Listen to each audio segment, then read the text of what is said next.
कहानी शुरू होती है। हमें मालूम होता है कि अमेरिका के एक बहुत बड़े बिजनेसमैन पार्क का बेटा बीमार है। बीमारी भी ऐसी जिसके बारे में पता चलाने में डॉक्टर्स भी फेल हो गए। सभी रास्ते बंद हो जाने के बाद इस बच्चे के इलाज के लिए कोरिया से शेमन्स बुलाए जाते हैं। यानी वो लोग जो इस दुनिया में रहते हुए ही सोल से बातें कर सकते हैं, उनसे जुड़ी इस दुनिया में लोगों की प्रॉब्लम्स को सॉल्व कर सकते हैं।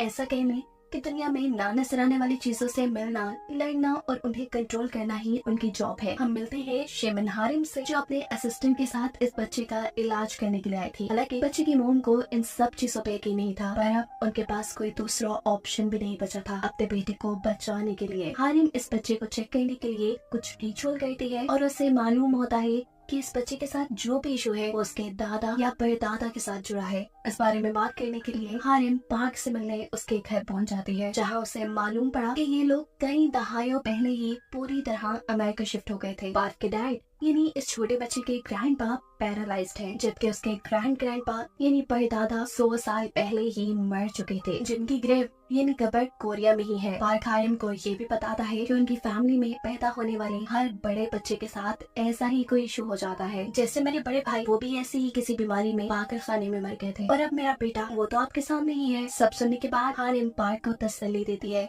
कि सब ठीक हो जाएगा, लेकिन उनको और भी लोगों की मदद की जरूरत पड़ेगी। मसला थोड़ा बड़ा है, इन्हें कोरिया भी जाना पड़ सकता है। सीन कट होकर हम कोरिया में किम से मिलते हैं। ये फैंग शुई एक्सपर्ट हैं। उनका काम था मरने वाले लोगों के लिए ऐसी जगह ढूंढना जहाँ दफन होने के बाद उनके सोल्स को आराम और सुकून मिल जाए, वहाँ उन्हें कोई प्रॉब्लम ना हो। अगर सोल्स को कोई प्रॉब्लम होती है तो वो अपनी फैमिलीज को तंग करती है। जैसे अभी भी एक ओल्ड लेडी अपने घर वालों के ख्वाब में आकर उन्हें तंग करने लगी थी, लेकिन किम के मुताबिक उनका मसला ग्रेव नहीं थी। असल में उस ओल्ड लेडी के ग्रैंडसन ने उसके दांतों को छुपा लिया था, जिसकी वजह से वो नाराज थी। उस ओल्ड लेडी के दांत वापस रखने पर प्रॉब्लम सॉल्व हो जाती है।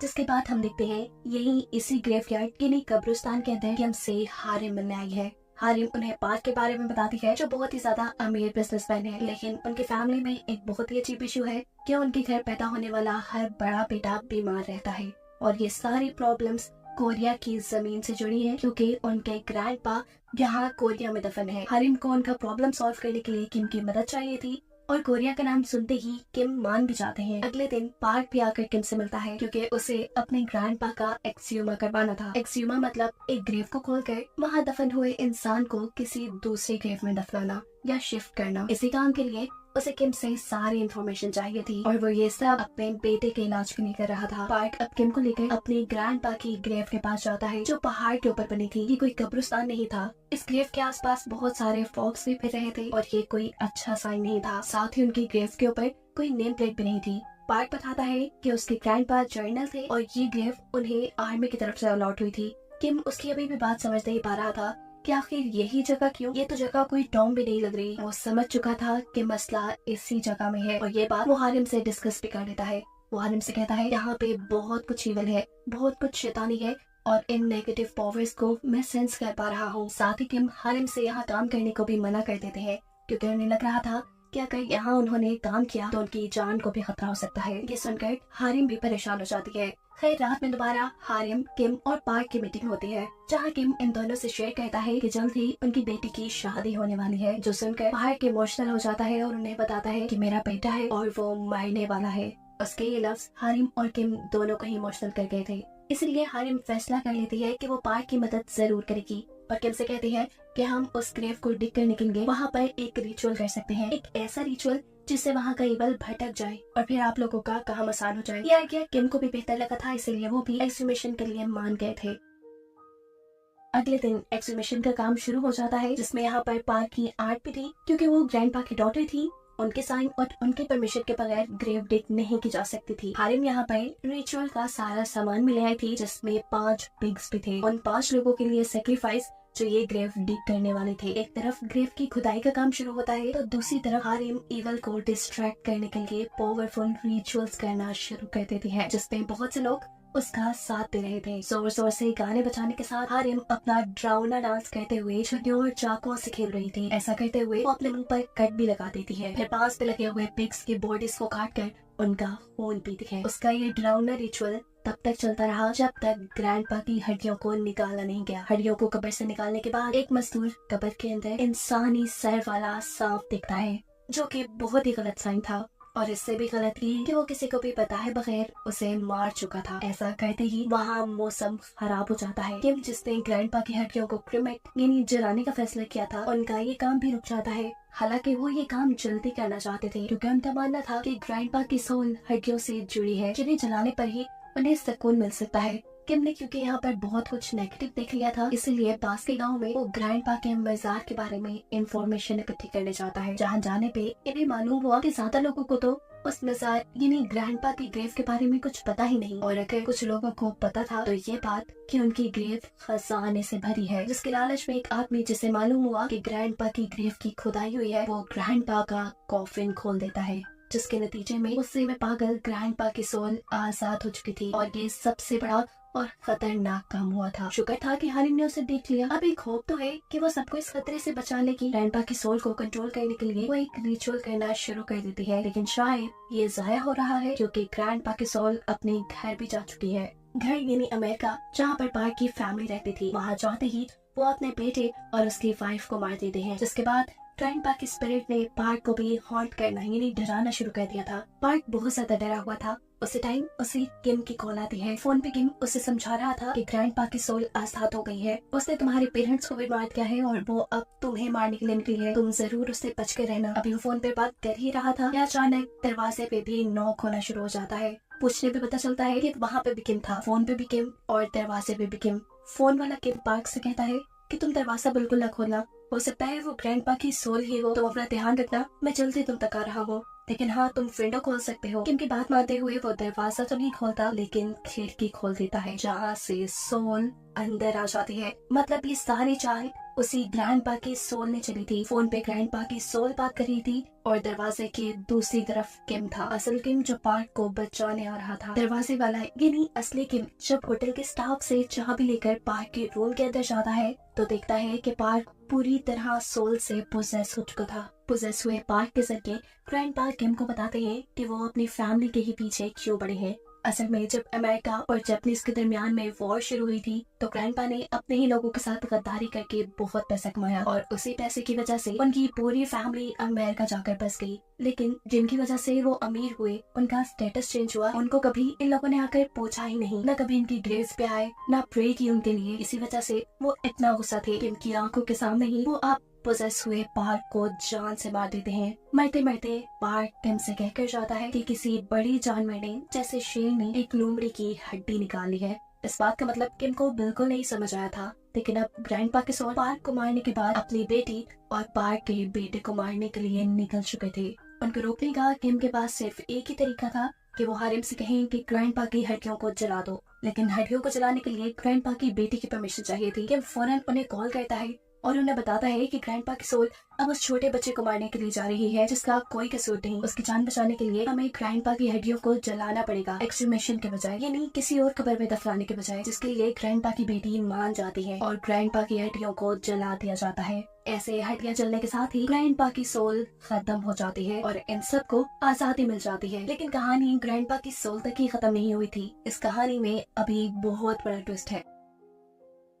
ग्रैंडपा की सोल के चले जाने के बाद किम एक ऐसे आदमी से मिलता है जिसने ग्रैंडपा की कब्र खोदने का काम किया था। उसके ख्वाब में बड़े बड़े इंसानी सर वाले सांप उसे डरा रहे थे। डरते हुए वो आदमी कहता है कि वो सांप मुझे मार देंगे। किम उससे पूछते हैं ये सब कब से हो रहा है। आदमी बताता है तभी से जब मुझे ग्रैंडपा की ग्रेव के अंदर वो इंसानी सर वाला स्नेक मिला था, जिसका सर काट कर मैंने उसे मार दिया। सारी बात की सच्चाई जानने के लिए किम दोबारा ग्रैंडपा की ग्रेव पे जाता है, जहाँ उसे वो मरा हुआ सांप मिल भी गया था। उसका सर किसी फीमेल जैसा था जिनको बहुत ज्यादा ईवल यानी शैतानी माना जाता है। कुछ ना सोचते समझते हुए किम जब इस कब्र को और ज्यादा खोलता है तो इसी कब्र के नीचे उसे एक खड़ा हुआ कॉफिन मिलता है, जिसे देखते ही वो हारिम और उसके सभी साथियों को यहाँ बुला लेते हैं। ये सब मिलकर उस कॉफिन को बाहर निकाल लेते, लेकिन अभी तक ये लोग ये बात समझ नहीं पाए थे कि आखिर क्यों ग्रैंडपा की ये ग्रेव के नीचे इस कॉफिन को खड़ा किया गया था। ये कॉफिन चारों तरफ से सील्ड था। फिलहाल आधी रात का वक्त था, ये लोग इस कॉफिन का कुछ कर भी नहीं सकते थे, इसलिए पास के एक टेम्पल में ये लोग इस कॉफिन को रखने का फैसला करते हैं। ये भी हो सकता था कि इस कॉफिन में कोई इवल स्पिरिट हो,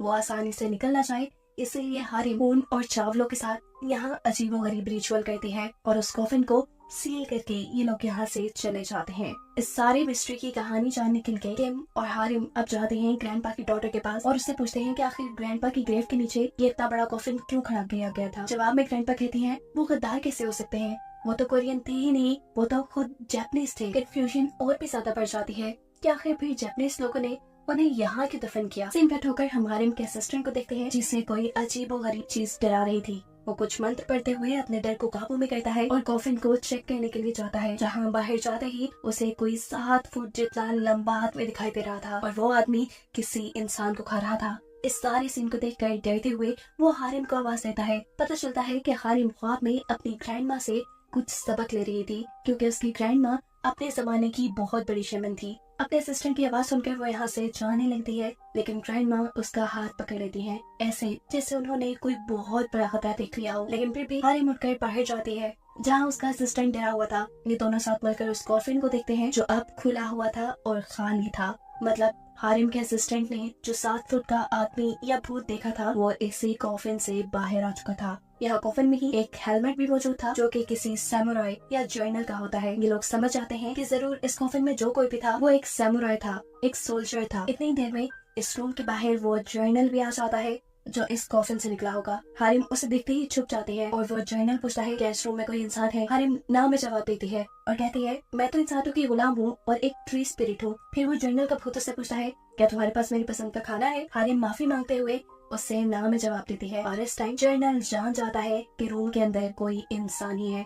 इससे पहले कि वो हारिम पर हमला कर देता उसका असिस्टेंट आकर उसे बचा लेता है और जर्नल पे भी एक नेज़े से हमला करता है, लेकिन इस हमले का उसके ऊपर जरा फर्क नहीं पड़ा था। साफ मतलब था कि वो जर्नल बहुत ही खतरनाक भूत में बदल चुका है क्योंकि अब वो असिस्टेंट को पकड़ कर उसके पेट में अपना हाथ स्टेप करता है और उसकी बॉडी दरमियान से चीर कर फेंक देता है। इससे पहले कि अब ये भूत हारिम को मार देता किम और उसका असिस्टेंट यहाँ आ जाते हैं और इस मर्तबा इस भूत को देखकर इन दोनों की भी हालत बुरी तरह खराब हो चुकी थी क्योंकि आज से पहले उन्होंने कभी ऐसा भूत नहीं देखा था। 1 सेकंड गुजरता है और इस भूत को मुर्गे की बांग सुनाई देती है। मतलब सुबह होने वाली थी और ये सोचते हुए वो एक आग का गोला बनकर यहाँ से उड़ जाता है।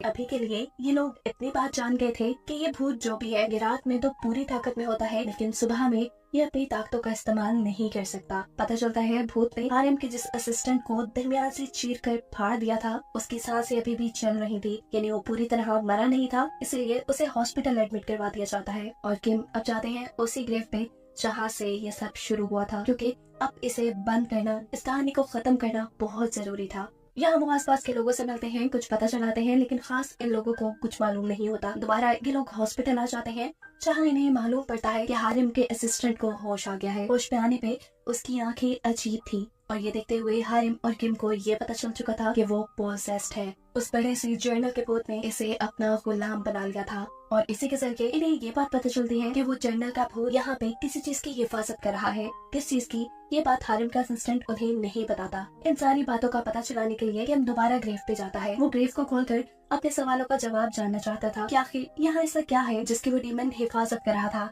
इन्हें यहाँ वही 7 फुट लंबा जर्नल का भूत ही नजर आता है। इसे देखकर वो ये बात पता चला लेते हैं कि रात में ये भूत कहीं पर भी चला जाए, दिन में ये भूत यही रहता है, जरूर उसी चीज की हिफाजत करने के लिए जिसके बारे में इन्हें मालूम नहीं। यहाँ खड़े खड़े ही किम को मरते हुए पार्ट की एक बात याद आती है। उसने कहा था कि फॉक्स ने टाइगर की रीढ़ की हड्डी पे वार किया है। कोरिया का मैप बिल्कुल टाइगर की तरह दिखता है, यानी टाइगर तो हो गया कोरिया। अब सीन ये था कि कोरिया को खत्म करने के लिए बहुत से मेटल रॉड्स जमीन में दबाए गए थे जो कि जापानीज रिचुअल के मुताबिक कोरिया की पॉजिटिव और नेगेटिव एनर्जी को डिस्टर्ब करके कोरिया को खत्म कर देते। इन रॉड्स के बारे में कोरियन शेमन्स को पता चल गया और उन्होंने इन रॉड्स को निकालना शुरू कर दिया। इन लोगों को कोरिया के लोगों ने ग्रेव थीव्स कहा, लेकिन अब एक रॉड वो जमीन से नहीं निकाल पाए क्योंकि उस रॉड को जापानीज ने अपने जर्नल की बॉडी में दफना दिया था, एक ऐसे रिचुअल के जरिए जिसमें मरे हुए एक बहादुर इंसान की बॉडी को काट कर उसमें मेटल रॉड रखा जाता है और साथ ही बहुत से इंसानी ऑर्गन्स का भी इस्तेमाल किया जाता है इस रिचुअल को पूरा करने में। इस सारे प्रोसेस के लिए जर्नल की बॉडी को इसलिए इस्तेमाल किया गया क्योंकि जर्नल बहुत बहादुर थे, मरने के बाद भी उनकी सोल इस रॉड की हिफाजत करती। अब वो जर्नल जो कि भूत बन चुका था, जिसकी बॉडी में वो मेटल रॉड था, उसके कॉफिन को इसीलिए वर्टिकल खड़ा किया गया था क्योंकि कोरिया में लगने वाले बाकी सभी रॉड्स भी वर्टिकल खड़े थे। अब कोई उस रॉड को या जर्नल की बॉडी को न ढूंढ पाए, उसके ऊपर पार्क के ग्रैंडपा की बॉडी को दफना दिया गया क्योंकि वो भी एक जर्नल थे। साफ लफ्जों में कहें तो जब कोरिया और जापानीज के दरमियान जंग चल रही थी तो लोगों ने जादू मंत्रों के सिरके भी एक दूसरे को हराने की दबाने की कोशिश की। जैसे ही इन लोगों को इस सारी बातों की खबर मिलती है तब तक काफी देर हो चुकी थी। अब रात का वक्त हो चुका था और वो जर्नल जिसके अंदर मेटल रॉड था उसके उठने का भी वक्त हो गया था। इतने सालों में वो अपने कॉफिन से किम की वजह से ही आजाद हो पाया था। किम उसे रोकना चाहता था लेकिन ये भूत उसे पोसेस करना शुरू कर देता है। किम को बचाने के लिए यहाँ हारिम उसके ऊपर ब्लड भी फेंकती है लेकिन वो थोड़ा सा तड़प कर ठीक हो जाता है और गुस्से में हारिम से ही लड़ने के लिए जाता है। पर इस टाइम हारिम को प्रोटेक्ट करती है उसकी ग्रैंड माँ की सोल। किम ने जर्नल की बॉडी में मेटल रॉड देख लिया था और उनके फैंग शुई के नॉलेज के मुताबिक मेटल का दुश्मन था वो। जर्नल का भूत वैसे ही खून से तड़पता था इसलिए बिना वक्साय किए वो एक लकड़ी पर अपना खून लगाते हैं और उससे जर्नल को स्टैब कर देते हैं जिससे वो जर्नल मर जाता है। वो आखिरी रॉड जो कि कोरिया को तबाह करने के लिए इस जमीन में लगाया गया था वो रॉड भी बाहर निकल जाता है, खत्म हो जाता है। मतलब एक तरफ तो उन्होंने अपनी सबसे बड़ी मुश्किल इस भूत को खत्म किया और दूसरी तरफ कोरिया को भी बचा लिया। भूत के मरते ही हारिम का असिस्टेंट जो उसकी पोजीशन में था वो भी वहाँ से बाहर निकल आता है। इनके सारे मिशन अब पूरे हो चुके थे। ये लोग अब सेफ थे। यही सोचते हुए ये चारों सुकून का सांस लेते हैं। कहानी के आखिर में हमें किम की बेटी की शादी दिखाई जाती है जहाँ किम रिलैक्स नजर आ रहा था और उसे हारिम और उसके असिस्टेंट्स की शक्ल में एक टीम में मिल गई थी। इन चारों को दिखाते हुए ये कहानी यहाँ खत्म हो जाती है।